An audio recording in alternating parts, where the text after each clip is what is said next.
भारत माता की। भारत माता की।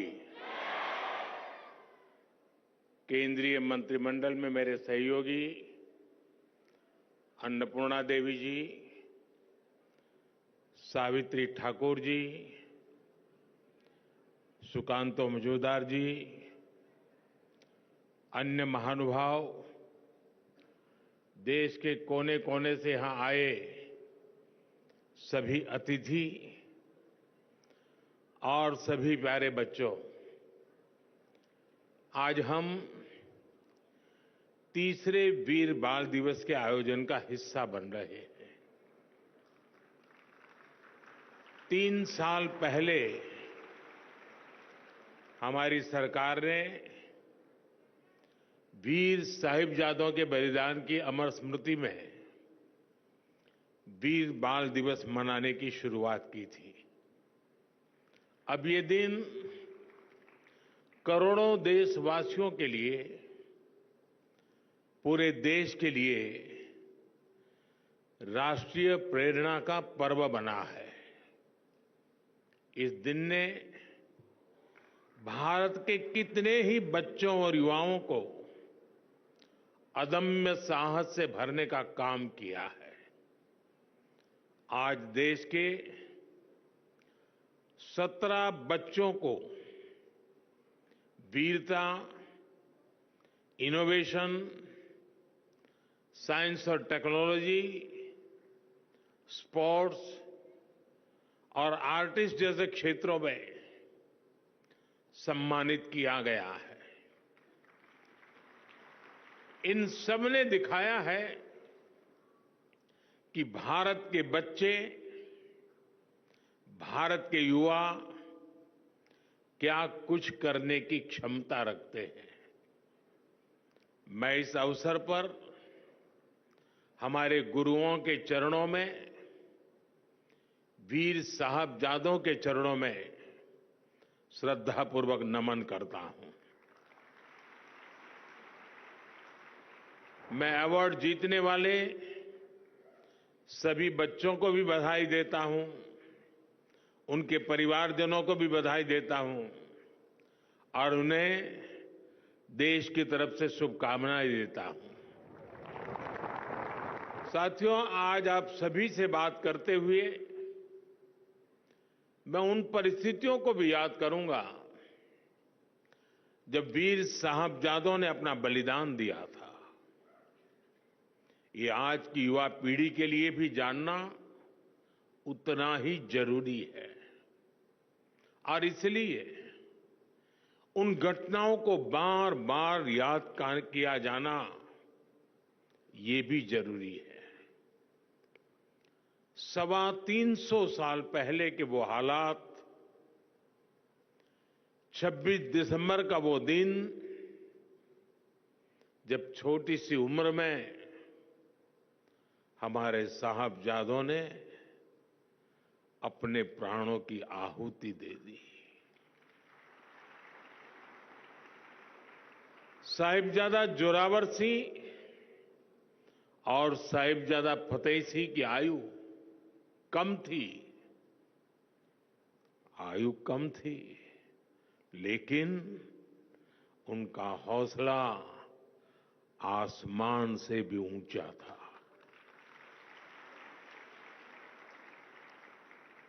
साहबजादों ने मुगल सल्तनत के हर लालच को ठुकराया, हर अत्याचार को सहा। जब वजीर खान ने उन्हें दीवार में चुनवाने का आदेश दिया तो साहबजादों ने उसे पूरी वीरता से स्वीकार किया। साहबजादों ने उन्हें गुरु अर्जन देव, गुरु तेग बहादुर और गुरु गोविंद सिंह की वीरता याद दिलाई। ये वीरता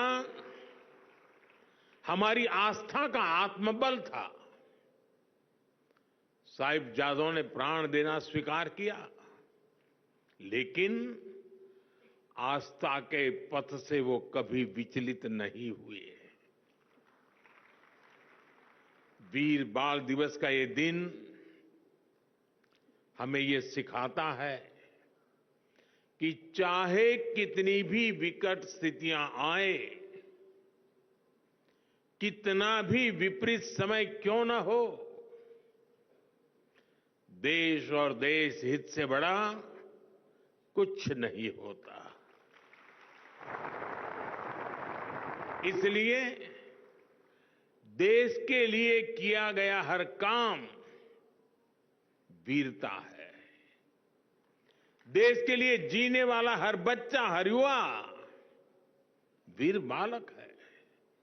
साथियों, वीर बाल दिवस का ये वर्ष और भी खास है। ये वर्ष भारतीय गणतंत्र की स्थापना का, हमारे संविधान का 75वां वर्ष है। इस 75वें वर्ष में देश का हर नागरिक वीर साहबजादों से राष्ट्र की एकता, अखंडता के लिए काम करने की प्रेरणा ले रहा है। आज भारत जिस सशक्त लोकतंत्र पर गर्व करता है, उसकी नींव में साहबजादों की वीरता है, उनका बलिदान है। हमारा लोकतंत्र हमें अंत्योदय की प्रेरणा देता है।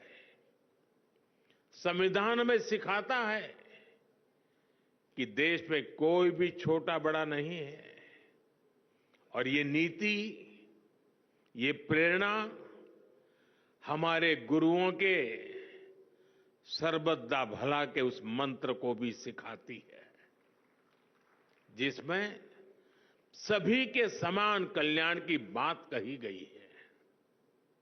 गुरु परंपरा ने हमें सभी को एक समान भाव से देखना सिखाया है, और संविधान भी हमें इसी विचार की प्रेरणा देता है।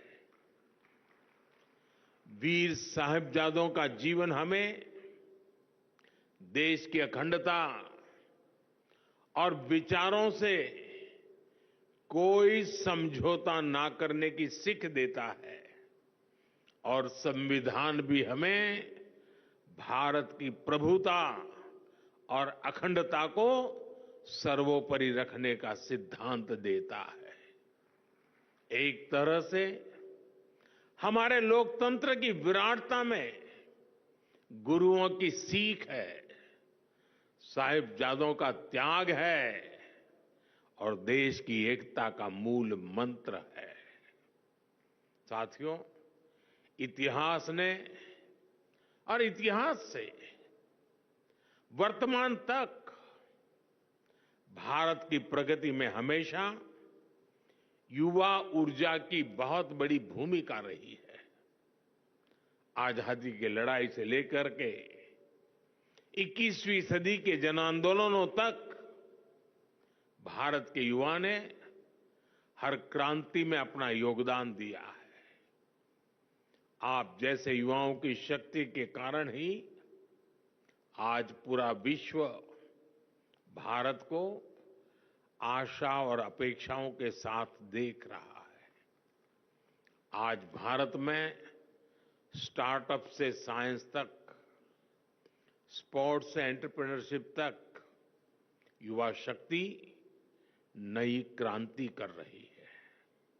और इसीलिए हमारी पॉलिसी में भी युवाओं को शक्ति देना सरकार का सबसे बड़ा फोकस है।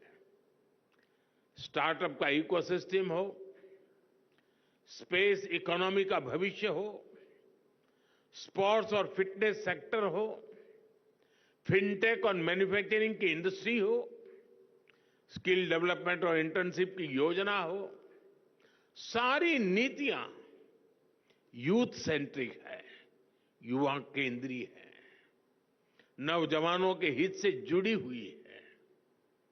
आज देश के विकास से जुड़े हर सेक्टर में नौजवानों को नए मौके मिल रहे हैं। उनकी प्रतिभा को, उनके आत्मबल को सरकार का साथ मिल रहा है।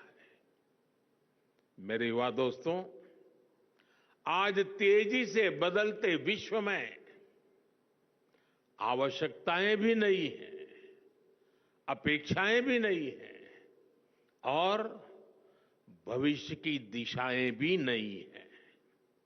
ये युग अब मशीनों से आगे बढ़कर मशीन लर्निंग की दिशा में बढ़ चुका है। सामान्य सॉफ्टवेयर की जगह एआई का उपयोग बढ़ रहा है। हम हर फील्ड में नए चेंजेस और नए चैलेंजेस को महसूस कर सकते हैं। इसलिए हमें हमारे युवाओं को फ्यूचरिस्टिक बनाना होगा। आप देख रहे हैं, देश ने इसकी तैयारी कितनी पहले से शुरू कर दी है। हम नई राष्ट्रीय शिक्षा नीति, नेशनल एजुकेशन पॉलिसी लाए। हमने शिक्षा को आधुनिक कलेवर में ढाला, उसे खुला आसमान बनाया। हमारे युवा केवल किताबी ज्ञान तक सीमित न रहें, इसके लिए कई प्रयास किए जा रहे हैं। छोटे बच्चों को इनोवेटिव बनाने के लिए देश में 10,000 से ज्यादा अटल टिंकरिंग लैब शुरू की गई है। हमारे युवाओं को पढ़ाई के साथ साथ अलग अलग क्षेत्रों में व्यावहारिक अवसर मिले, युवाओं में समाज के प्रति अपने दायित्वों को निभाने की भावना बढ़े, इसके लिए मेरा युवा भारत अभियान शुरू किया गया है। भाइयों बहनों, आज देश की एक और बड़ी प्राथमिकता है फिट रहना। देश का युवा स्वस्थ होगा तभी देश सक्षम बनेगा। इसलिए हम फिट इंडिया और खेलो इंडिया जैसे मूवमेंट चला रहे हैं। इन सभी से देश की युवा पीढ़ी में फिटनेस के प्रति जागरूकता बढ़ रही है। एक स्वस्थ युवा पीढ़ी ही स्वस्थ भारत का निर्माण करेगी। इसी सोच के साथ आज सुपोषित ग्राम पंचायत अभियान की शुरुआत की जा रही है। ये अभियान पूरी तरह से जन भागीदारी से आगे बढ़ेगा। कुपोषण मुक्त भारत के लिए ग्राम पंचायतों के बीच एक हेल्दी कंपटीशन, एक तंदुरुस्त स्पर्धा हो, सुपोषित ग्राम पंचायत विकसित भारत का आधार बने, ये हमारा लक्ष्य है। साथियों, वीर बाल दिवस हमें प्रेरणाओं से भरता है और नए संकल्पों के लिए प्रेरित करता है। मैंने लाल किले से कहा है, अब बेस्ट ही हमारा स्टैंडर्ड होना चाहिए। मैं अपनी युवा शक्ति से कहूंगा कि वो जिस सेक्टर में हो उसे बेस्ट बनाने के लिए काम करें। अगर हम इंफ्रास्ट्रक्चर पर काम करें तो ऐसे करें कि हमारी सड़कें, हमारा रेल नेटवर्क, हमारा एयरपोर्ट इंफ्रास्ट्रक्चर दुनिया में बेस्ट हो। अगर हम मैन्युफैक्चरिंग पर काम करें तो ऐसे करें कि हमारे सेमीकंडक्टर, हमारे इलेक्ट्रॉनिक्स, हमारे ऑटो व्हीकल दुनिया में बेस्ट हो। अगर हम टूरिज्म में काम करें तो ऐसे करें कि हमारे टूरिज्म डेस्टिनेशन, हमारी ट्रेवल एमेनिटी, हमारी हॉस्पिटैलिटी दुनिया में बेस्ट हो। अगर हम स्पेस सेक्टर में काम करें तो ऐसे करें कि हमारी सैटेलाइट्स, हमारी नेविगेशन टेक्नोलॉजी, हमारी एस्ट्रोनॉमी रिसर्च दुनिया में बेस्ट हो। इतने बड़े लक्ष्य तय करने के लिए जो मनोबल चाहिए होता है, उसकी प्रेरणा भी हमें वीर साहबजादों से ही मिलती है। अब बड़े लक्ष्य ही हमारे संकल्प है। देश को अपनी क्षमता पर पूरा भरोसा है। मैं जानता हूं भारत को जो युवा दुनिया की सबसे बड़ी कंपनियों की कमाल संभाल सकता है, भारत का जो युवा अपने इनोवेशन से आधुनिक विश्व को दिशा दे सकता है, जो युवा दुनिया के हर बड़े देश में, हर क्षेत्र में अपना लोहा मनवा सकता है, वो युवा जब उसे आज नए अवसर मिल रहे हैं तो वो अपने देश के लिए क्या कुछ नहीं कर सकता। इसलिए विकसित भारत का लक्ष्य सुनिश्चित है। आत्मनिर्भर भारत की सफलता सुनिश्चित है। साथियों, समय हर देश के युवा को अपने देश का भाग्य बदलने का मौका देता है। एक ऐसा कालखंड जब देश के युवा अपने साहस से, अपने सामर्थ्य से देश का कायाकल्प कर सकते हैं। देश ने आजादी की लड़ाई के समय देखा है, भारत के युवाओं ने तब विदेशी सत्ता का घमंड तोड़ दिया था। जो लक्ष्य तब के युवाओं ने तय किया, वो उसे प्राप्त करके ही रहे। अब आज के युवाओं के सामने भी विकसित भारत का लक्ष्य है। इस दशक में हमें अगले 25 वर्षों के तेज विकास की नींव रखनी है।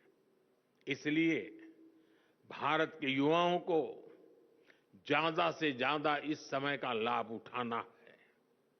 हर सेक्टर में खुद भी आगे बढ़ना है, देश को भी आगे बढ़ाना है।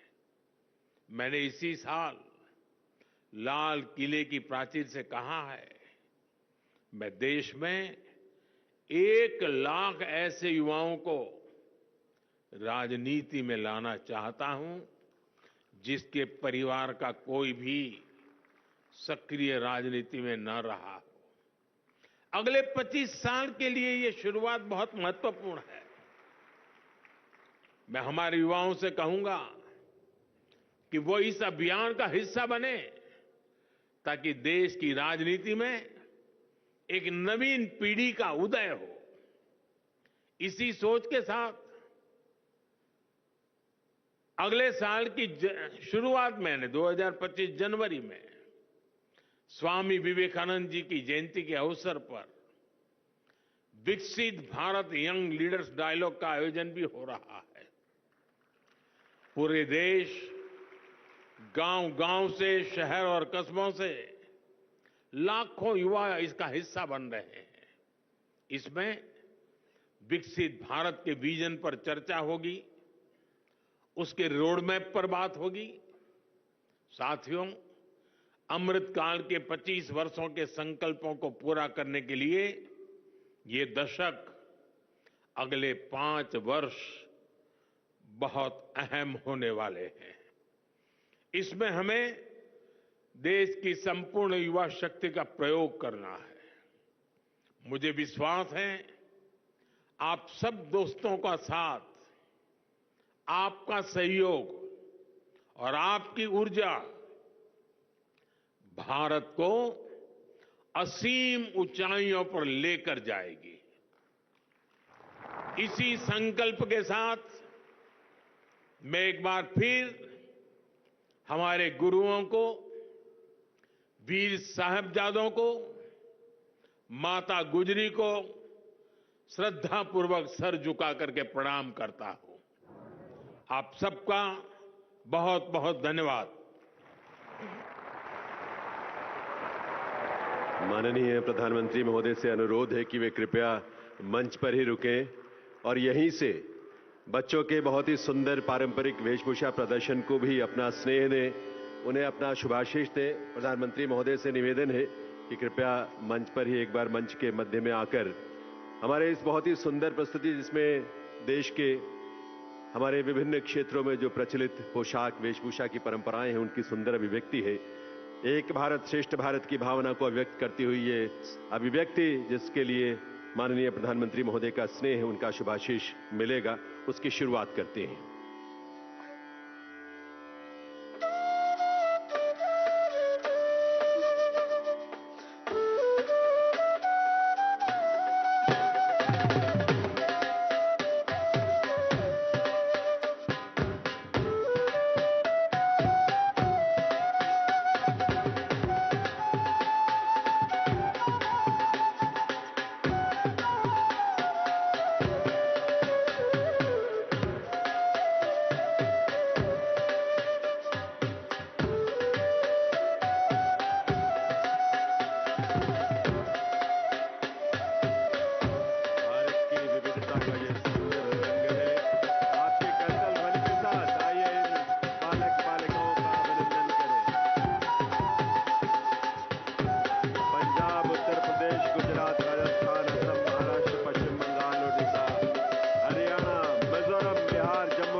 माननीय प्रधानमंत्री श्री नरेंद्र मोदी जी का।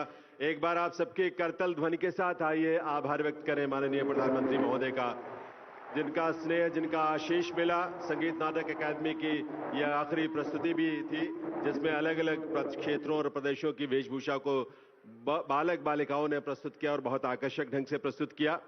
माननीय प्रधानमंत्री महोदय का ये स्नेह और उनका मार्गदर्शन हम सब के लिए जीवन पथ पर आगे बढ़ने की लगातार प्रेरणा देता रहेगा। राष्ट्र प्रथम के संकल्पों के साथ और भारत मंडपम में आयोजित हुए वीर बाल दिवस कार्यक्रम में शामिल हुए प्रधानमंत्री नरेंद्र मोदी। प्रधानमंत्री ने सुपोषित पंचायत अभियान का भी शुभारंभ किया। इस मंच से प्रधानमंत्री ने पोषण संबंधी सेवाओं के कार्यान्वयन को सुदृढ़ करना अभियान का मकसद बताया। प्रधानमंत्री ने अपने संबोधन में कई बड़ी बातें देश के सामने रखी।